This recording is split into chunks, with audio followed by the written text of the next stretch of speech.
It's week 3 of Cybersecurity Awareness Month. What is this week? It's Explore. What does that mean?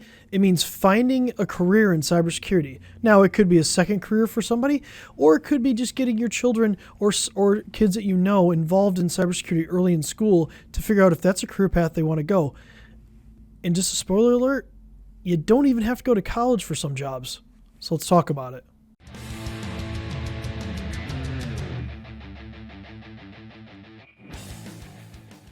Hi, it's week 3 of Cybersecurity Awareness Month. I'm Chris Burns from Techie Gurus, and this week is all about exploring. It's about exploring the career opportunities that cybersecurity brings you. So I think this is something that's important to me, and it's something that kind of is my foundation. I'm self-taught from a standpoint of I went through my entire career and I taught myself how to get a job, taught myself tech, taught myself stuff like Citrix, where you could do cloud before cloud was really a name brand thing, even into cybersecurity. So if we go back and we go through my story, I think it really puts a perspective on what you can do today. Going into high school, I used to help teachers and some community leaders and things like that work on computers. So I got introduced to computers when I was 11 years old. I kind of developed my own skill set over the next few years. And once I reached college or high school, and even getting deeper into high school, I really had worked on my skill set. But at the end of high school, I was like, well, what do I want to do? I thought computer science was the answer because there wasn't a lot of opportunities in college to do other things. It was like computer science, computer engineering, things like that. Well, computer science is basically programming. So I went to Central Michigan University for a year. Guidance counselor said, hey, look, this is something you can do. Found out, 1, I don't like math that much, and 2, I don't really like programming. So after a year, I got a job over in what amounts to Bay City, Michigan, which if you're not from Michigan, just look it up. It was for Bresnan Communications, which ended up being Charter Cable later on. But when I started at Bresnan, I worked in the high-speed data department. So I worked for cable modems. So cable modems were really early at the time. And the most bandwidth you could get was 10 megabits. Now everybody's selling, hey, you can get a gig, you can get 1,000 megabits down. Well, at the time, 10 megabits was the limit. So I had already started at that point of looking at certifications because I looked at the career path I wanted to go, and I really loved IT, but I couldn't get a job in IT. So I looked at the A+ from CompTIA, and that's a really great entry-level certification that anybody can take. It gives you a really good perspective on how to fix computers, how to troubleshoot, and how to kind of advance your career. And the next I moved on to Network Plus.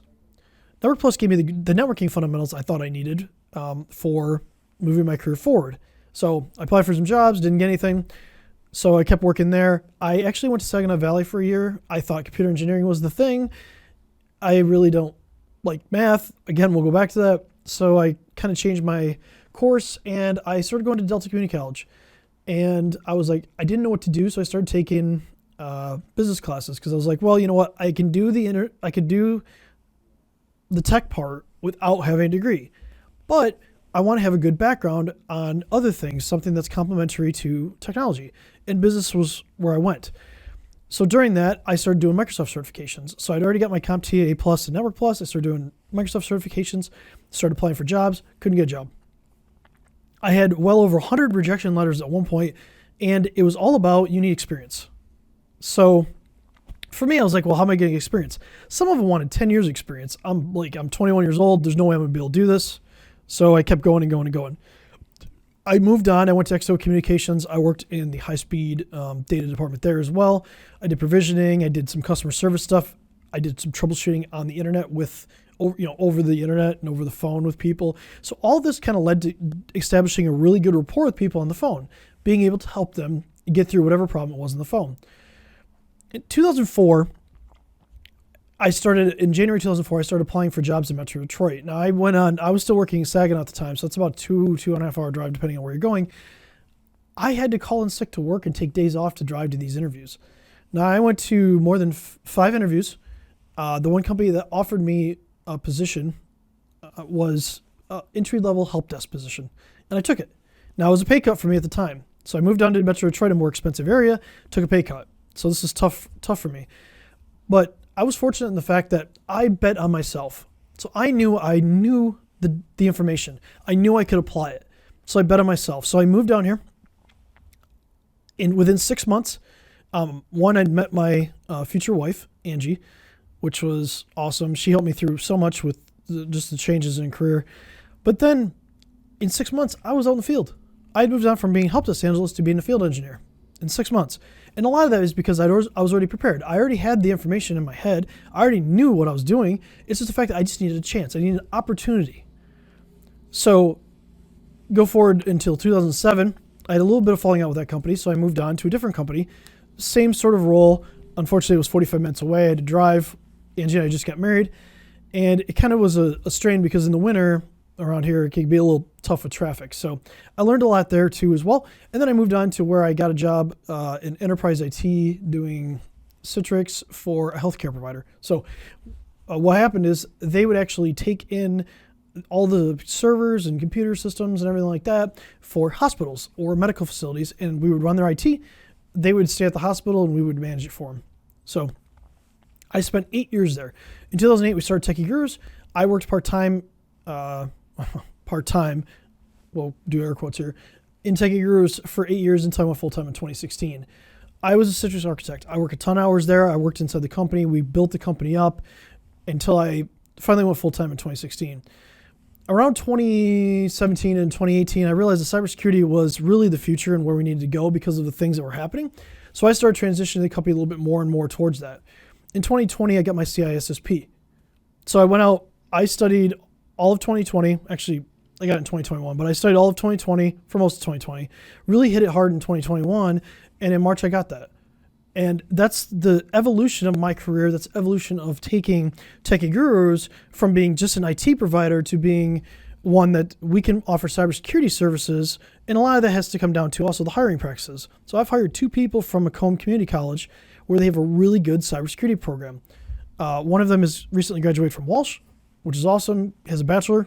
The other one is still going to Macomb. So there's a lot of opportunity in this area and around the United States and around the world for getting into cybersecurity without spending a ton of money on debt.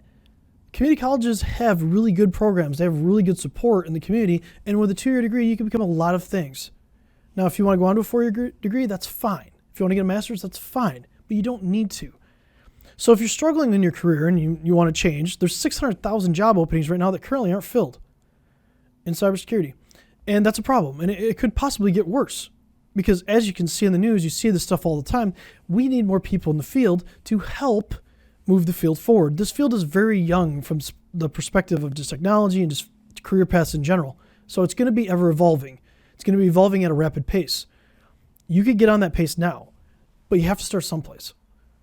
So if you want, you can go to cyber.org/cybercareers. I'll post the link below. Again, it's K through 12. You can look at it, but you don't have to be K through 12. You can look at it as just a person thinking about what kind of jobs could I have in cyber. Read through the descriptions and see if anything just kind of like, I don't know, strikes you.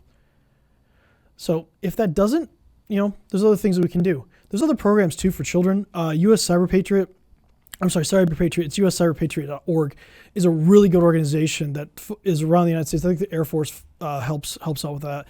And it trains people in cybersecurity, trains children in cybersecurity. They run a lot of boot camps. So I'll put those resources below.